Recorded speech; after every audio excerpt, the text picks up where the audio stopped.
There is a presence in the wilderness.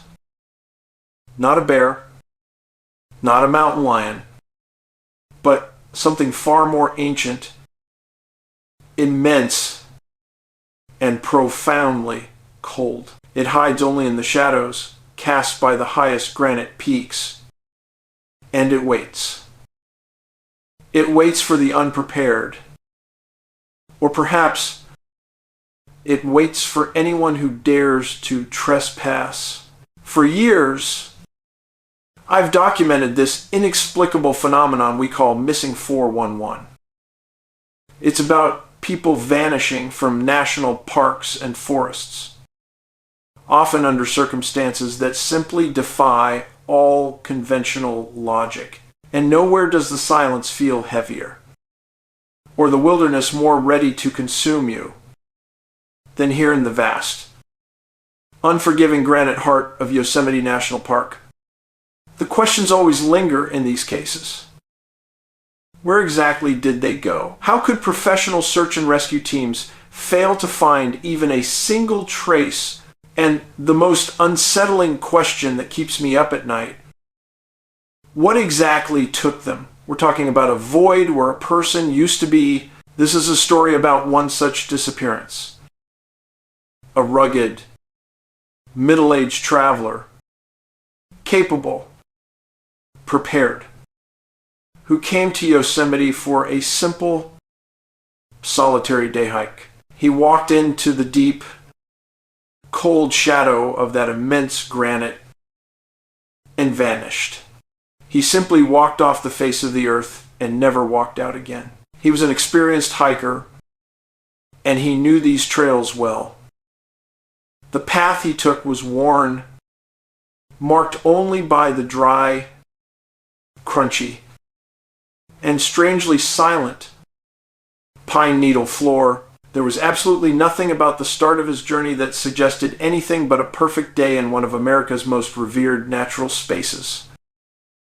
It was all deceptively normal. The traveler, let's just call him the hiker, was built for this environment.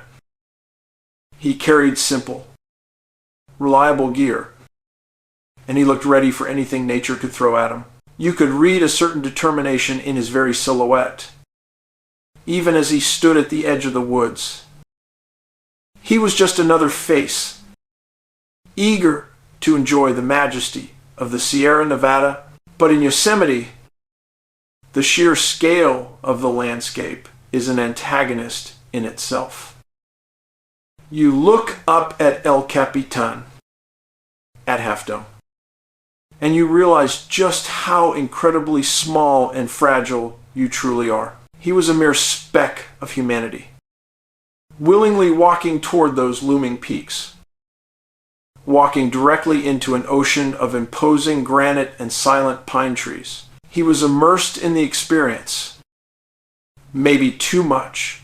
So, as often happens in these cases, the park seemed to claim not just his physical body, but his very identity. A permanent, involuntary blending of man and map. He was organized.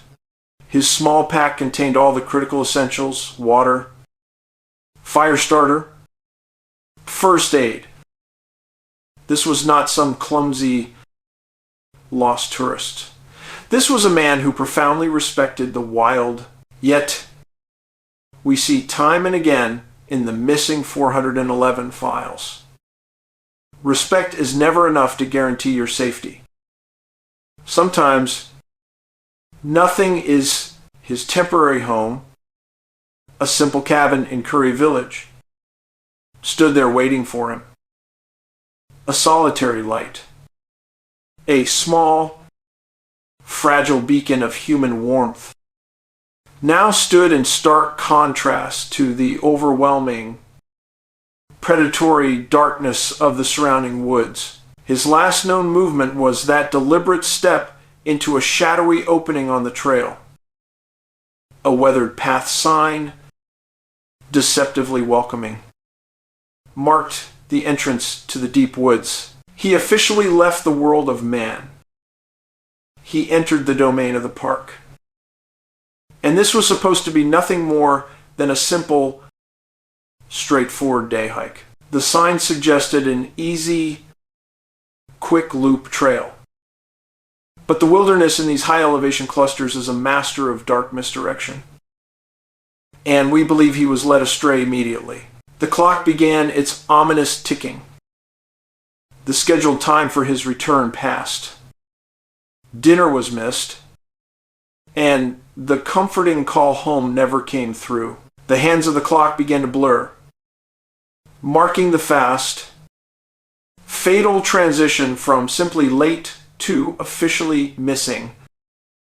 The moment when hope began to die, a park ranger, going through the mandatory routine, arrived at the cabin. The tentative knock, the long pause, the slow, cold turn of the handle. The room inside was dark and empty.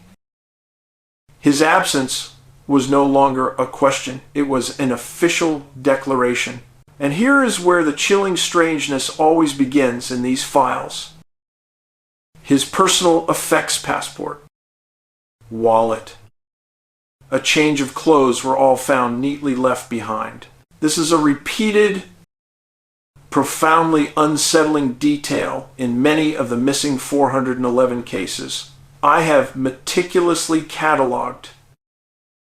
It suggests not a state of panic, but an intention to return, or perhaps an interruption so sudden and overwhelming that there was no time for conscious thought. His rental car, the last piece of concrete evidence, was parked with unnerving, perfect precision in the deserted lot. It sat there, a metal anchor of arrival, now uselessly near the vast, consuming perimeter of the forest. Search efforts began immediately. Of course. But how can you possibly search for a single, tiny human silhouette that has been completely swallowed by 1,000 square miles of granite and forest? He had simply taken a single, final step and walked clean off the map of the known world, as if he was erased by the environment itself. The search necessarily focused on the common hazards, the water features, like Nevada and Vernal Falls. The prevailing assumption is always a slip, a fall, a drowning. The tiny red crosses of the SAR teams covered every conceivable high-risk area. They worked tirelessly, yet they repeatedly yielded nothing but more questions. The expert K-9 units were deployed, some of the very best in the entire nation. They scoured the steep granite rock faces and the tricky riverbanks, but time and time again, the dog's posture told the whole story. Head down, tail low. The scent was strong, and then, in a terrifying instant, it stopped dead. The trail didn't fade away. It simply terminated. The only witness left was the environment itself. And its testimony was a terrifying, profound, absolute silence. A void where any sign of human struggle should have been. The official search efforts quickly dissolved into a chaos of conflicting theories. Did he get lost? Was it foul play? Did he suffer a sudden medical emergency? The arrows representing the different possibilities intersected and ultimately canceled each other out. They pointed only to one single, inescapable answer, an impenetrable, dark patch of woods where the truth was perfectly hidden. There was no sign of a struggle, no ripped clothing, no broken equipment, no footprints suggesting panic. Just a patch of earth that looked completely and deceitfully normal. This exact lack of evidence is, paradoxically, the strongest evidence in a missing 411 case. It suggests a removal not a natural loss. A standard hiking compass, the universal symbol of direction, was found lying utterly useless on the ground, its needle spinning randomly. This speaks to a sudden and complete loss of orientation. This terrifying psychological state is often reported by the extremely rare survivors who somehow stumble back out of these high-level disappearance clusters. A feeling of overwhelming, irrational disorientation. Then comes the truly bizarre. The signature aspect of these cases, the discovery of artifacts, or even people, in impossible locations. Locations they could never have reached on their own. Imagine a human-sized shadow cast near the summit of a sheer 100-foot cliff face. Inaccessible. Illogical. As if the hiker was not navigating the terrain, but was instead transported or deposited there. The hiker himself became nothing more than a ghostly outline, a fading, semi-transparent presence blending perfectly with the dark tree trunks. It's as if the forest was actively erasing him, incorporating him into its own cold texture. And perhaps the most unsettling signature of this entire phenomenon, a pair of expensive hiking boots, worn and critical for survival, found neatly abandoned, side by side, on a soft bed of pine leaves.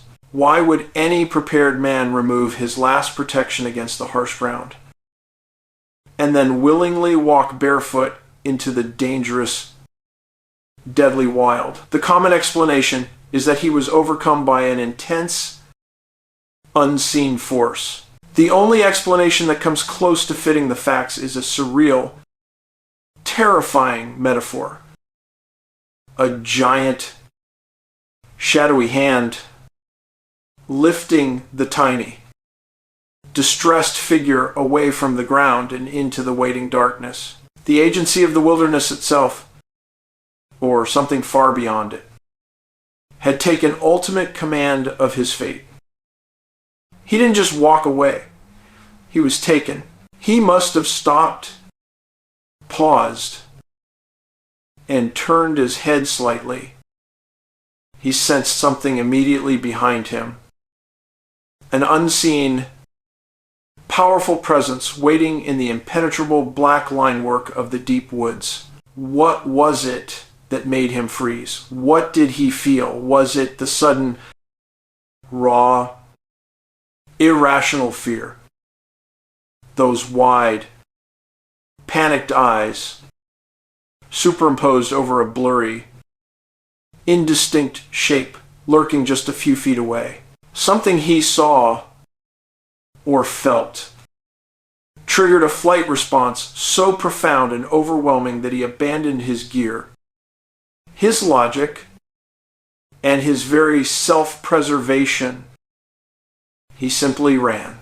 And for those who have followed my decades of work, the shadows often coalesce into something recognizable, yet scientifically unconfirmed.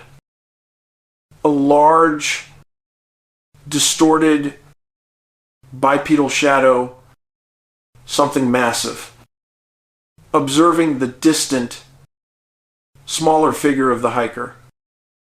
The cryptid connection, the so-called Bigfoot theory, always surfaces in these dense forest disappearances, especially in the granite clusters. But the simpler truth is that the landscape itself is the ultimate monster. The jagged peaks, the sheer, high-contrast walls of granite. They are the perfect mechanism for snatching a human being.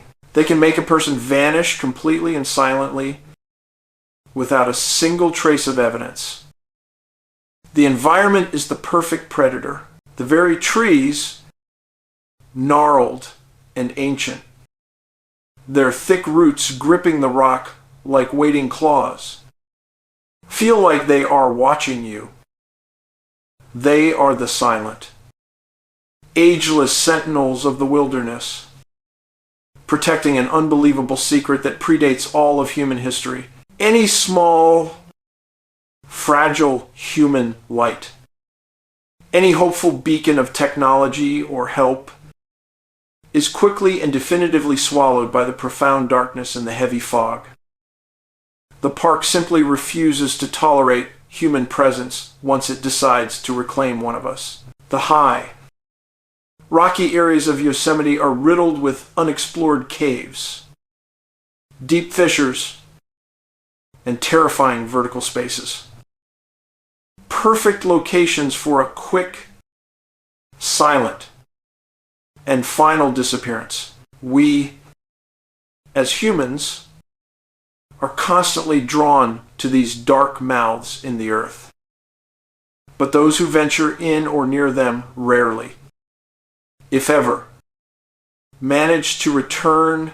It's as if he didn't simply walk away, but was actively and violently dissolved into the fabric of the environment. A terrifying, momentary transparency, followed by a permanent, deafening void. Perhaps the true cause is stranger still than a large animal. A surreal, swirling vortex, a patch of distorted, shimmering light appearing right there on a normal trail. The hiker's feet just stepping into it. A dimensional anomaly, a sudden shift in the fabric of reality. When all the conventional answers fail, we must always look outside the confines of the box. And this is why the mystery rift exists. El Capitan, casting its enormous, cold shadow over the valley floor for thousands of years. In the final, terrifying moments of the search, the hiker's figure was faintly visible, just within that shadow, as if the giant rock had simply absorbed him whole. The aftermath is always the most somber part of the investigation. Faded photographs, repeated police reports, the stark, high-contrast word "missing" stamped across the last known image. A determined, middle-aged man who simply went for a day walk and was never seen again. A ghost in the granite. The calendar page for his scheduled flight home sits untouched. A cruel, silent contrast between the strict schedule of the human world and the timeless, ruthless anarchy of the wilderness. A tiny, simple wooden cross, placed somewhere near the base of those insurmountable peaks. A devastating symbol of finality, immediately dwarfed by the landscape that refused to ever give up its secret. The three shadowy question marks hang over Yosemite like a perpetual, cold storm cloud. The questions remain unanswered, and the authorities remain completely baffled. The official park boundary sign, a thin, desperate human line drawn in the dirt. But just beyond it, in the deep woods, the unnerving shapes still lurk. Just out of sight, the park holds its secrets close, waiting for the next transgression. What is your theory on what happened to the hiker? What force, natural or otherwise, operates with such ruthless efficiency in these high elevation clusters? Let me know your thoughts down in the dark chasm of the comment section below this video. If you want to dive deeper into the realm of the unexplained, hit that glowing crack in the earth and subscribe to Mystery Rift. And for the hiker, his journey ended not with a struggle or a fall, but with a simple, final, terrifying step into the absolute and permanent dark. We will keep documenting. We will keep searching.